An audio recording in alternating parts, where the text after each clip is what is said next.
శ్రీపాదరాజం శరణం ప్రపతి. సాలగ్రామ మహిమ. వజ్రకోట నిర్మితమైన సాలగ్రామ శిలాచక్రంలో ముముక్షువులు వాసుదేవుణ్ణి అర్చిస్తారు. సాలగ్రామ విష్ణువుకి అధిష్టానం. ఇది సర్వపాప ప్రణాశకరం, సర్వపుణ్యప్రదం, అందరికీ ముక్తిదాయకం. ప్రతిరోజు సాలగ్రామ శిలాచక్రంలో శ్రీహరిని పూజించిన వారు 1000 రాజసూయాలు చేసిన ఫలం పొందుతారు. అక్షరము అచ్యుతము అయిన ఆ బ్రహ్మ నిర్వాణమని వేదాంతులు చెప్పేది. కాష్టంలోని వహ్ని మదనంతో బయటపడినట్లు సాలగ్రామ అర్చనతో మనిషిలోని పుణ్యం ఆవిష్కృతమవుతుంది. ఘోరమైన దుష్కృత్యాలు చేయడం వల్ల ఏ సత్కార్య ఆచరణకు అధికారం లేని మహాపాపాత్ములైన ఒక్కసారి సాలగ్రామ సమార్చన చేస్తే వారింక మా యమ ఆలయం వైపు రారు. సాలగ్రామ శిలాచక్రంలో నివాసం అంటే శ్రీ మహావిష్ణువుకి చాలా ప్రీతికరం. లక్ష్మీదేవితో క్రీడించడం కన్నా వైకుంఠంలో విహరించడం కన్నా ఇష్టమైన విషయం. సాలగ్రామ శిలాచక్రంలో శ్రీమన్నారాయణుని ఒక్కసారి అర్చిస్తే అతడు అహోరాత్రాలు హోమాలు చేసిన పుణ్యాన్ని, చతుస్సాగర సమేతంగా భూగోళాన్ని అంతటిని దానం చేసిన ఫలాన్ని పొందుతాడు. వికుండల సాలగ్రామ శిలలు 12 ఉన్నాయి. వీటిని ఒక్కసారి అర్చిస్తే వచ్చే పుణ్యం ఎంతటిదో వివరిస్తాను, విను. స్వర్ణ కమలాలతో 1,12 లింగాలను 12 కల్పాల పర్యంతం అర్చిస్తే ఏ ఫలం వస్తుందో అది ఒక్క రోజున 12 సాలగ్రామాలను అర్చిస్తే లభిస్తుంది. ఈ ఫలం పొందిన పుణ్యశీలి విష్ణులోకంలో 12 కల్పాల పర్యంతం నివసించి అటుపైన భూగోళం మీద చక్రవర్తిగా అవతరిస్తాడు. అరిషడ్వర్గాలకు దాసుడైన నరాధముడు సైతం సాలగ్రామ శిలార్చన చేస్తే వైకుంఠం నివాసం పొందుతాడు. సదాచార సంపన్నుడై సాలగ్రామ శిలాచక్రంలో గోవిందుణ్ణి అర్చించిన సజ్జనుడు మహాప్రళయం వరకు వైకుంఠం నుండి చ్యుతిని పొందడు. తీర్థయాత్రలు చేయకపోయినా, దాన ధర్మాలు చేయకపోయినా, యజ్ఞాలు యాగాలు చేయకపోయినా సాలగ్రామ శిలా అర్చన చేస్తే చాలు ముక్తి లభించడం తథ్యం. సకల పాపాలకు ఇది విరుగుడు.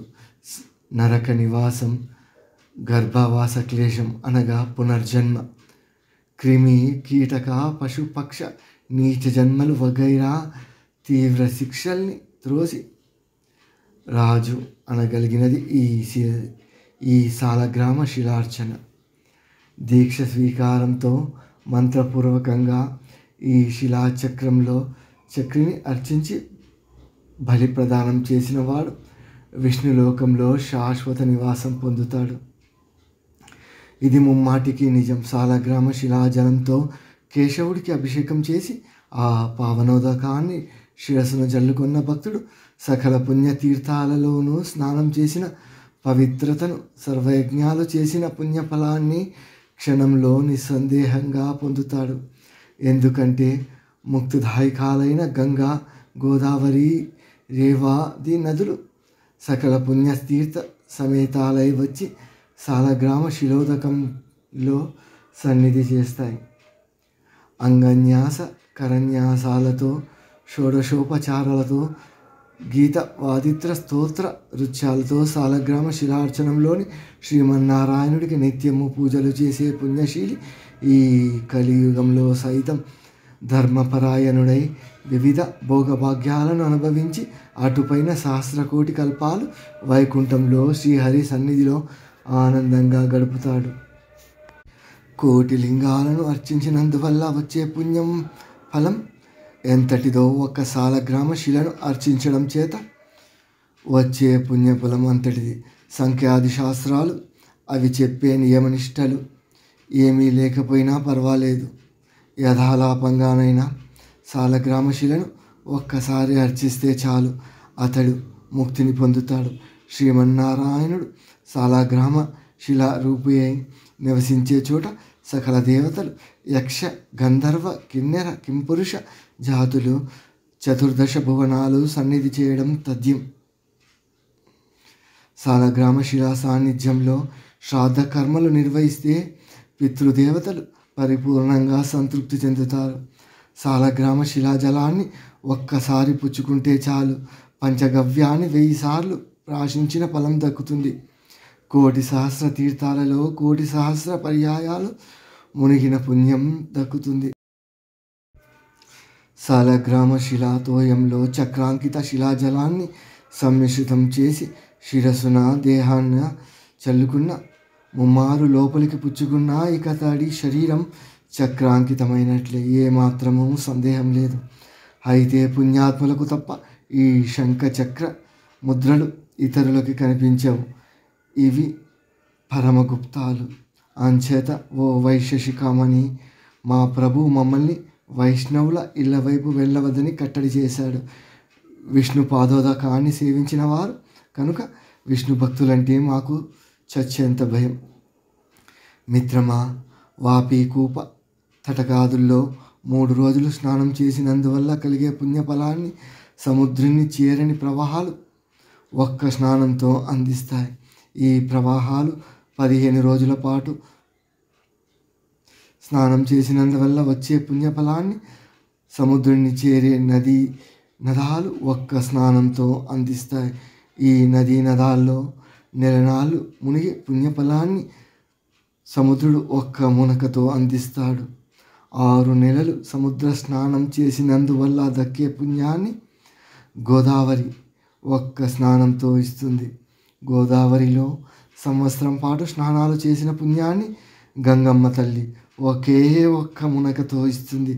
పుష్కరం పాటు గంగ స్నానం చేసినందువల్ల లభించే పుణ్యఫలాన్ని విష్ణుపాదోదకమైన ఈ సాలగ్రామ శిలాజలం శిరఛేదనంతో, అంటే శిరస్సు పైన చల్లుకుంటే వస్తుంది. కనుక ఇది ఎంతో పుణ్యం చేసుకున్న వారికి తప్ప ఇతరులకి దొరకదు. ఈ సాలగ్రామ శిలాజలం, సాలగ్రామ శిల ఉన్న ప్రదేశం 3 ఆమడల విస్తీర్ణం వరకు పవిత్ర తీర్థం కిందనే లెక్క.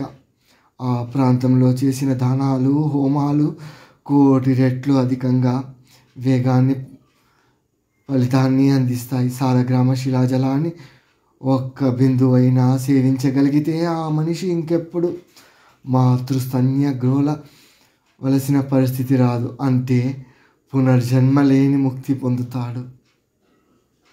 యోగ్యుడైన బ్రాహ్మణుడికి సాలగ్రామ దానం చేస్తే నది, సముద్ర, అనాద్రి సహితంగా సమస్త భూగోళాన్ని దానం చేసినట్లే అంతటి పుణ్యం కలుగుతుంది. ఈ సాలగ్రామ శిలకు మూల్యం కట్టడం కానీ, క్రయ విక్రయాలు జరపడం కానీ, అలాంటి వాటిని ఆమోదించడం కానీ, అసలైనదా నకిలీదా అని పరీక్షించడం కానీ, ఇవి మహాపాపాలు, శాశ్వత నరక హేతువులు. అంచేత ఇలాంటి పనుల్ని ఎప్పుడు ఎన్నడూ ఎవ్వడూ చేయకూడదు. పాపభీతి ఉన్నవారు వాసుదేవుణ్ణి స్మరించడం మంచిది. అది సర్వపాపహరం. ఘోర అరణ్యాల్లో కఠోర నియమాలతో సంవత్సరాల పాటు తపస్సులు చేయడం కన్నా త్రికరణ శుద్ధిగా గోవింద నామస్మరణం చేయడం చాలా తేలిక. పుణ్యఫలాన్ని ఇవ్వడంలో ఇవి 2 సమానమే కనుక ఈ మాట చెబుతున్నాను. అదనంగా ఇంకొక విశేషం ఏమిటంటే, ఎన్ని పాపాలు అన్నా చేయి,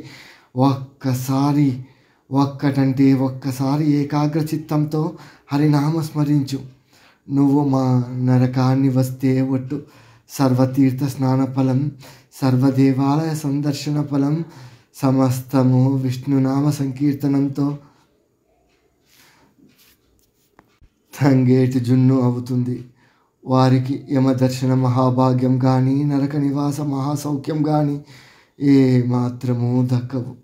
నాయన వికుండల, నేను వైష్ణవుణ్ణి, పరమ భాగవతోత్తముణ్ణి అని ఎవరైనా అహంకరించి శివనింద చేస్తే వారికి విష్ణులోకం దక్కదు. సరాసరి ఈ నరకానికి వచ్చి మా బాధపడతారు. రాక ఒక వైష్ణవుడు వచ్చాడని మా వాళ్ళు కుమ్ముకుంటారు ఇంకా. జయ గురుదేవ దత్త.